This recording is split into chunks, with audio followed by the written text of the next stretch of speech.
Hi, and welcome to our second to last asynchronous module. I have a short lecture for you today on error correction. And for the lecture, I'm referring to a book written by Dana Ferris called Treatment of Error in Second Language Student Writing. You may remember that Dana Ferris was one of the authors of the reading textbook we saw at the beginning of the term, Ferris and Hedgecock. And she is really an expert in this area and has a lot of good pieces of advice for us. Now first, errors are morphological, syntactic, and lexical forms that deviate from rules of the target language, violating the expectations of literate adult native speakers. In other words, errors come in many different forms. Sometimes our students may make word order errors or syntactical errors.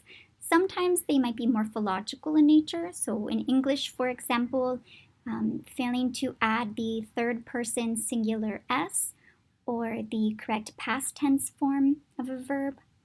And then sometimes our students make lexical errors, and those could be related to word choice or word form. Now, some scholars in second language studies have questioned the notion of error. One scholar in particular suggested that we shouldn't even use the term error, that there really is no such thing, that it's just simply a different way of using the language. In response to that, Dana Ferris says that second language students do produce non-target constructions that many, if not all, proficient users of the language would not only notice, but identify as incorrect. So even if we, as teachers of a second language, don't mind errors that our students make in their papers or when they're speaking, there are definitely, or most people do, and do notice when they produce off-target forms. Other scholars have suggested that error correction isn't necessary because just like in first language acquisition, learners are eventually going to not produce those errors as they develop in the language and become more proficient in the language. Now, in contrast to that opinion, Dana Ferris would say and point out that evidence does exist showing that adult L2 learners may fossilize certain non-target constructions without feedback, instruction, and motivation to correct them. So as teachers of second language writing, I see it in a sense as part of our responsibility to help point out to learners when they are making these types of errors or different types of errors, to give them the opportunity at least to start to make adjustments in their interlanguage and adjustments that will help them to produce, whether in speech or in writing, more target-like constructions. Dana Ferris also presents 4 arguments in favor of error treatment. The first of these is that error feedback helps students revise and edit their texts. I'm not sure how often you have the opportunity to get feedback on your papers, whether a teacher in one of your courses is giving you feedback on a draft, or whether you go to the writing center and a tutor is giving you feedback on a draft. But oftentimes, feedback related to errors can help us to revise and edit our papers so that we have a more target-like second or third or fourth draft. Error feedback can also lead to accuracy gains over time.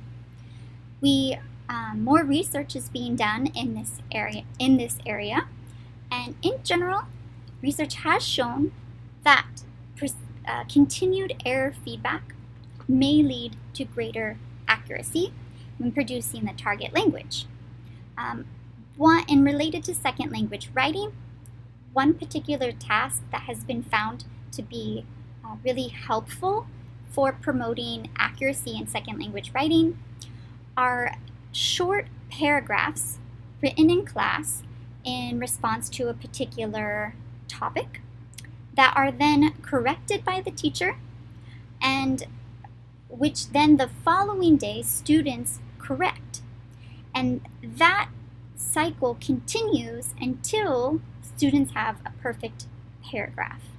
So, for example, rather than constantly providing error feedback on longer papers and then students needing to revise it, when students, for example, spend 5 to 10 minutes writing a short paragraph, so several sentences, and then have to continually revise that paragraph until it is perfect, and then the process begins again.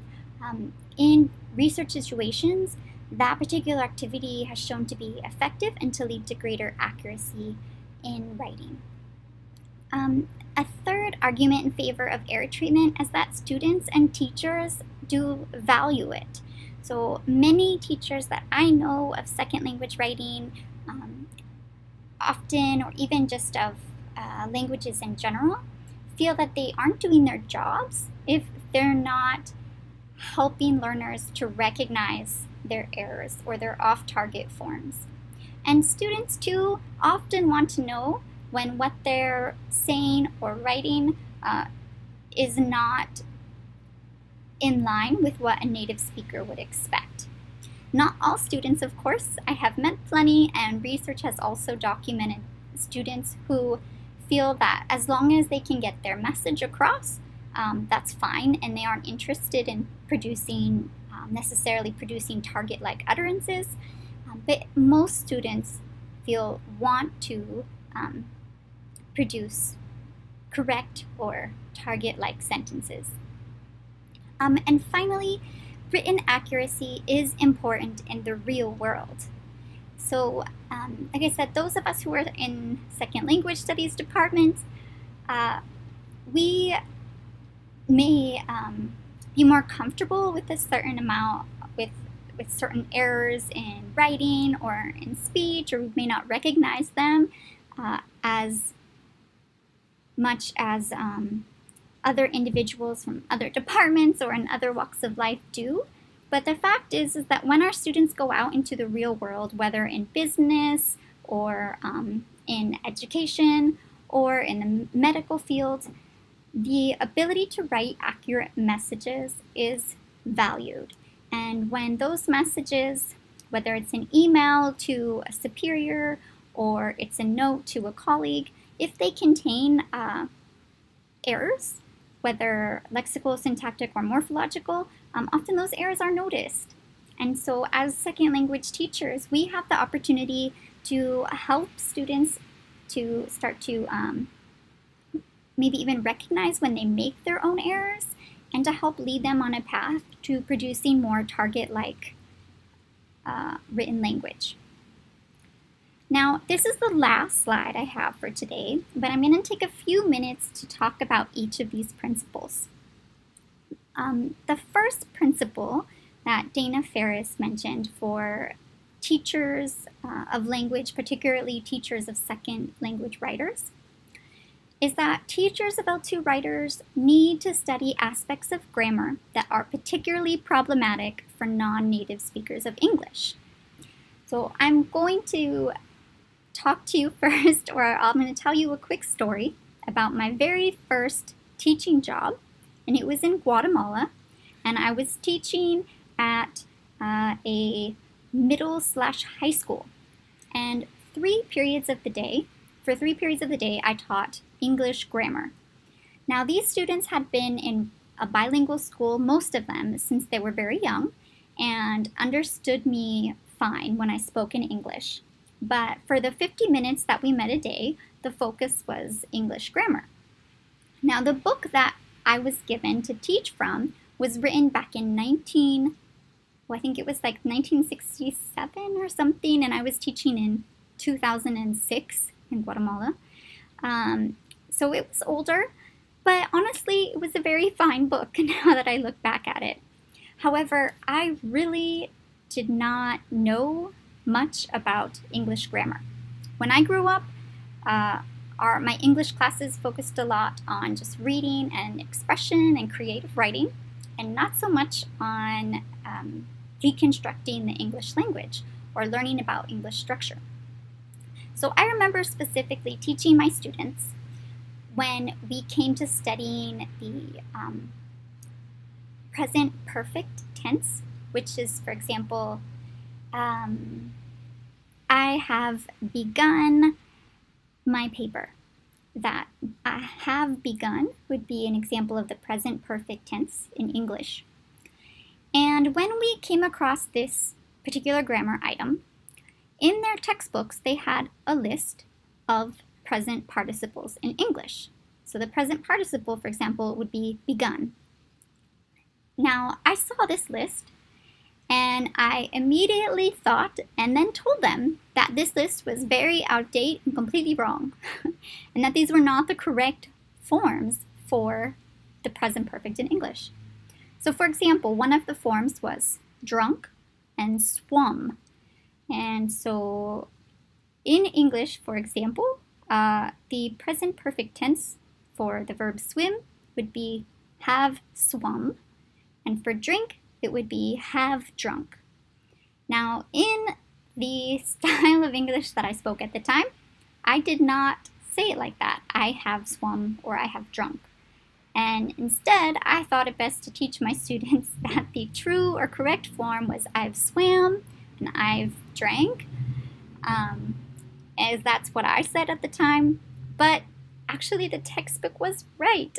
And so, as I not only became a better speaker of Spanish, but then once I went on to earn a master's degree in TESOL and had to take a class specifically in the structure of English, it wasn't until then that I started to understand better the grammar and the structure of English. And so now I find myself a better teacher, not just of grammar, but of writing as well. Because instead of just pointing out to students what is an error or what's wrong, in general, I'm able to explain why I have marked a particular item as an error and what it could or should be, so that it is not seen, so that the particular error doesn't come across as an error to other readers or other speakers. Now, the second principle, teachers of L2 writers need practice in recognizing and identifying errors in student writing. I definitely agree. It can be really scary the first time you teach a writing class and you ask your students to write something for you and you get their papers back and you see all kinds of different non-target-like forms and you're not sure what to do about it. So I know in the past, I've spent entire nights, even not really sleeping, just trying to mark every single error that I saw in a particular student's writing, even like when they were beginning students. And then other times I've just simply not done anything because I was so overwhelmed and just returned it to them with smiley faces. So it can help to practice responding to student writing before you actually have your own classroom, just so you can get a sense of the time it takes and you're able to ask questions in a supportive environment regarding what errors you should correct or what you should mark or maybe not mark, or how you want to go about marking a particular error. The third principle is that teachers of L2 writers need practice in developing lessons and teaching grammar points and editing strategies to their writing students.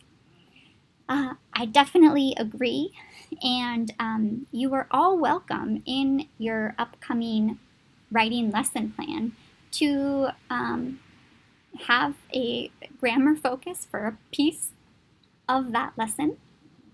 Particularly if there's a grammar item that you think will be really useful for students in producing whichever piece of writing you have in mind for your lesson. Ideally, grammar doesn't become the entire focus of a course on writing, because we do want to give our students practice in actually writing, but there's definitely a good point of having it in writing courses, not just because it can be really useful, but it can also help students to recognize off-target forms when they're producing them. The fourth principle, teachers of L2 writers need to understand the principles of second language acquisition and composition theory. And of course, I'm going to agree with this principle as well, because the more that we know about how languages are acquired in general, or even how a specific language is acquired, the better able we are to respond to our student errors.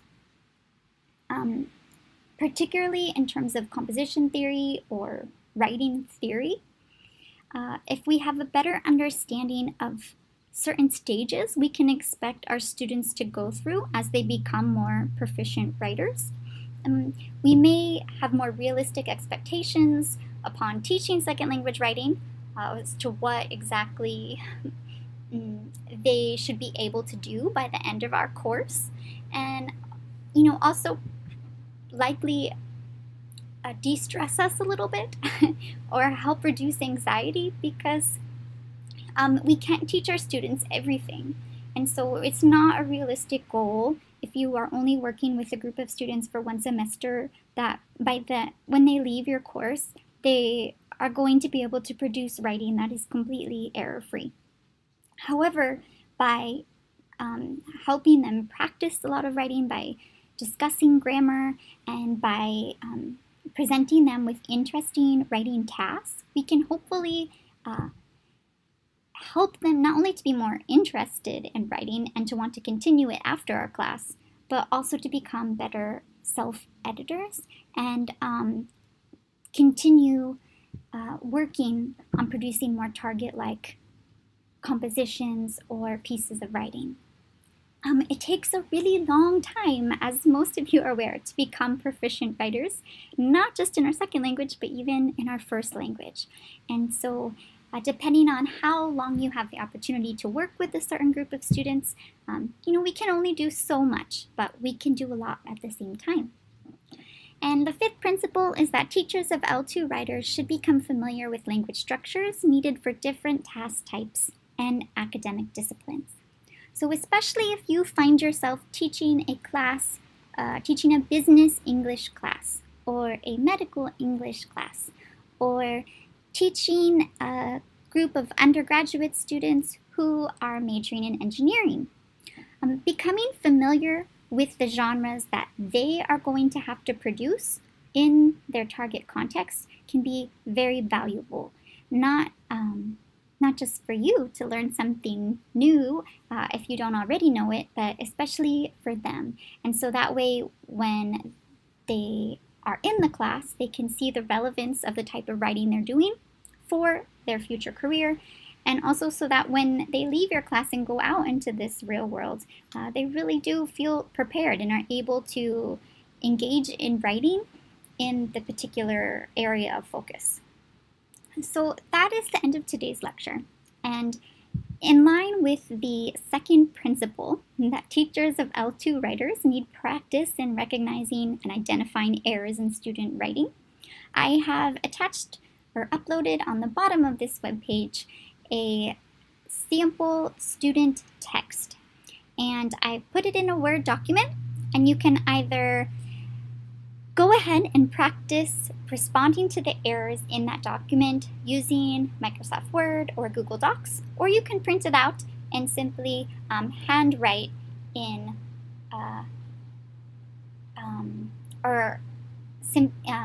use a pen to go ahead and identify errors in student writing. I'm not going to give instructions other than that I'd like you to respond to the errors in this student text. So imagine that this was a student in a class that you are teaching in a English for academic purposes class that you are teaching, and this is their rough draft, and you need to give them feedback on it. So I'd like you to try to do whatever you think would be best, and on Monday morning when we see each other in class, we're going to talk about what we did and how you went about responding to the errors in their writing. So thank you for listening, and I hope you have a great weekend. I'll see you on Monday. Bye!